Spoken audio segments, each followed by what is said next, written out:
觀眾大家好，我係肉燥飯。今日我要介紹嘅電影係開創咗殭屍電影先河，由許冠英、林正英同埋錢小豪主演嘅《殭屍先生》。茅山道士九叔有兩個徒弟，文財同埋新哥。文財生性膽小怕事，而新哥就身手絕佳，但係就貪玩。有一晚，新哥扮殭屍嚇文財，嚇到失魂落魄嘅文財得知被整蠱之後，並冇冷靜落嚟，因為有一群真正嘅殭屍正喺度朝佢哋嘅方向撲緊過嚟。九叔聽到兩個徒弟大叫救命，即刻趕到現場，三兩下手勢就制服晒所有殭屍，然後用黃符貼喺殭屍嘅額頭上邊鎮壓屍氣，令到殭屍唔可以再喐。第二日，文財跟住九叔嚟到咗一間茶樓，會見大商人任老爺同埋佢個女任婷婷，商討已經落葬咗20年嘅任老太爺起棺遷葬一事。任老爺根據當年風水師傅嘅建議，任太老爺需要喺落葬咗之後第20年起棺遷葬，以利子孫，所以而家委託九叔處理事項。九叔決定喺3日之後動土起棺。好快嚟到咗任老太爺起棺遷葬嘅日子，九叔查看墓穴得知，當年風水師傅同埋任家存有私怨，喺墓穴做咗手腳，令到喺依20年間，任家嘅風水每況愈下，生意一落千丈。起棺之後，大家發現任老太爺毫無腐化跡象，九叔建議就地火化，以免屍變。但係由於任太老爺生前最怕就係火，遭到任老爺嘅反對，佢哋最後一致決定暫時將棺木寄放喺義莊，並且會盡快替任太老爺揾另外一個墓穴，等佢早啲安息。棺木運到義莊嘅第2晚，任老太爺屍變成僵屍，殺害咗任老爺。命案發生冇幾耐之後，九叔發現任老爺係俾手指甲插死嘅，深知係任太老爺殺死咗任老爺。今晚任老爺一定會變成僵屍，但係保安隊長阿威見九叔嘅手指甲長，懷疑九叔先係兇手。九叔就係因為咁樣被阿威囚禁喺監獄入邊。九叔臨去監獄之前，叮囑文財要保護婷婷，並且吩咐新哥要去買驅趕僵屍嘅物品，雞血、蜜豆、黃符同埋糯米。九叔教文財同埋新哥，如果遇到僵屍就閉氣，咁樣做就唔會俾僵屍殺害。好快，任老爺如期變成僵屍，襲擊新哥。佢哋兩個嚟咗一場激烈嘅打鬥，最後新哥成功將黃符貼喺任老爺嘅額頭上邊，令佢停止喐動。其後阿威嚟到，頭腦簡單嘅佢隨便將黃符撕落嚟，令到任老爺再次到處襲擊人。新哥用槍掃射任老爺，但係完全冇用。佢哋大打出手，期間任老爺壓住阿威，令佢動彈不得。阿威大叫救命，然後向被囚禁喺隔籬嘅九叔拋出監獄鎖匙，打算放九叔出嚟對付任老爺。新哥再次成功將黃符貼喺任老爺嘅額頭上邊，但係阿威嘅一個黑嗤將黃符吹走。任老爺繼續窮追猛打，喺生死關頭，九叔叫大家閉氣，令到任老爺感受唔到人氣，停止襲擊佢哋。就喺呢個時候，阿威忍唔住呼吸，聞到人氣嘅任老爺追住佢唔放。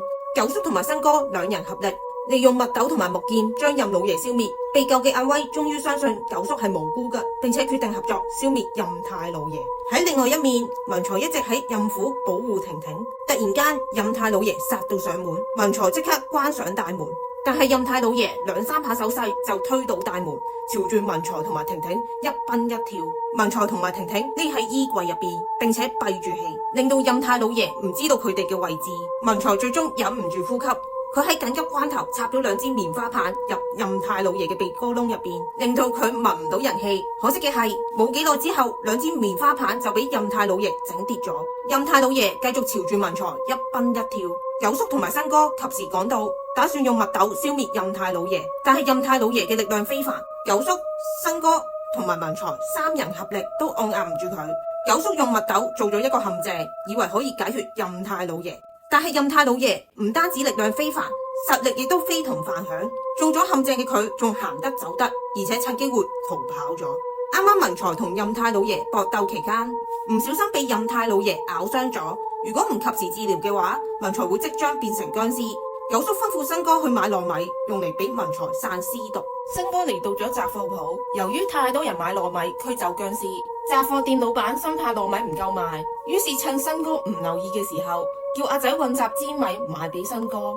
新哥回程嘅途中遇上咗一隻女鬼小玉。其實小玉早喺任太老爺起棺遷葬當日已經睇中咗新哥。小玉趁呢個時候，為咗吸引新哥嘅注意，喺新哥面前扮作俾人非禮。新哥見義勇為，主動送小玉翻屋企。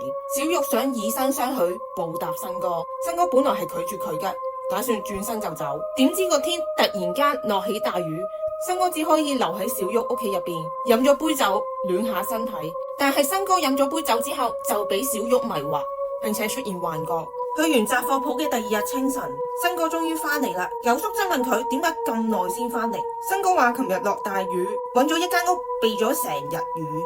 但係大家都知道尋日根本冇落雨，加上九叔發現新哥嘅頸部有咖喱漬，佢開始懷疑新哥被一隻女鬼迷惑。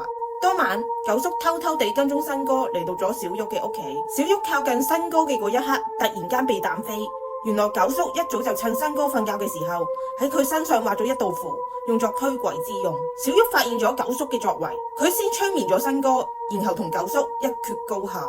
九叔利用銅錢劍對付小玉，小玉最終鬥唔過擅長捉鬼嘅九叔，所以佢喚醒咗新哥，並且令到新哥產生幻覺，以為眼前嘅九叔係鹹濕嘅阿威，不斷毆打九叔，現場一片混亂。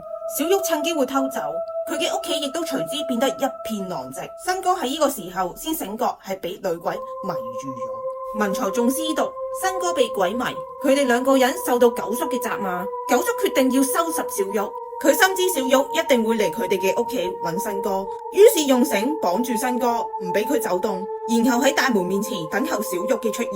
文財發現自己嘅私毒越嚟越厲害，指甲、牙齒開始生長。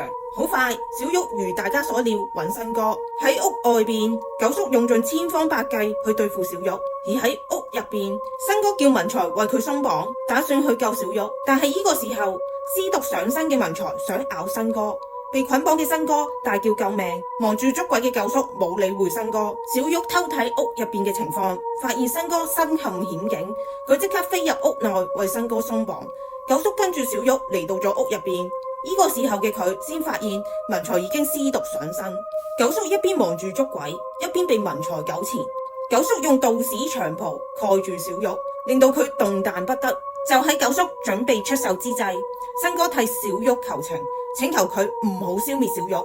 九叔見小玉曾經救過新哥，只好放過佢，並且叮囑佢唔好再揾新哥。九叔返到屋入邊，發現早前新哥買返嚟嘅糯米混雜咗粘米，先令到文財每況愈下。好彩九叔發現得早，佢叫婷婷將糯米同埋粘米分開，俾文財浸住糯米水，先停止施毒，散播全身。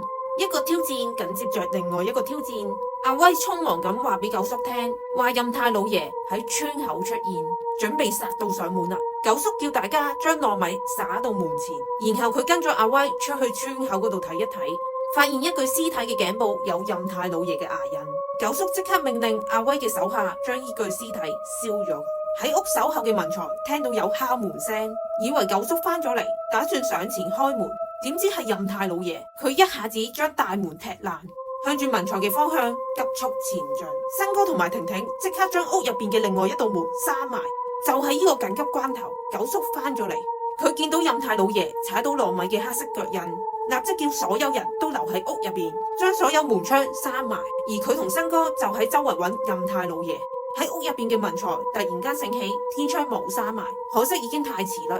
任太老爺已經透過天窗進入屋入邊，一下子將文財推落樓，然後自己亦都跟住跳落去。正當阿威同埋婷婷被任太老爺追殺之際，九叔同埋新哥聽到由屋入邊傳出嚟嘅求救聲音，佢哋即刻進入屋入邊，用盡千方百計對付任太老爺。但係任太老爺實在太厲害啦，無論佢哋用咩方法都好，都無法消滅任太老爺。就喺呢個時候，九叔嘅師弟四目道長帶咗一班僵屍對付任太老爺，但係雙方嘅實力懸殊，任太老爺三兩下手勢就將所有僵屍推倒。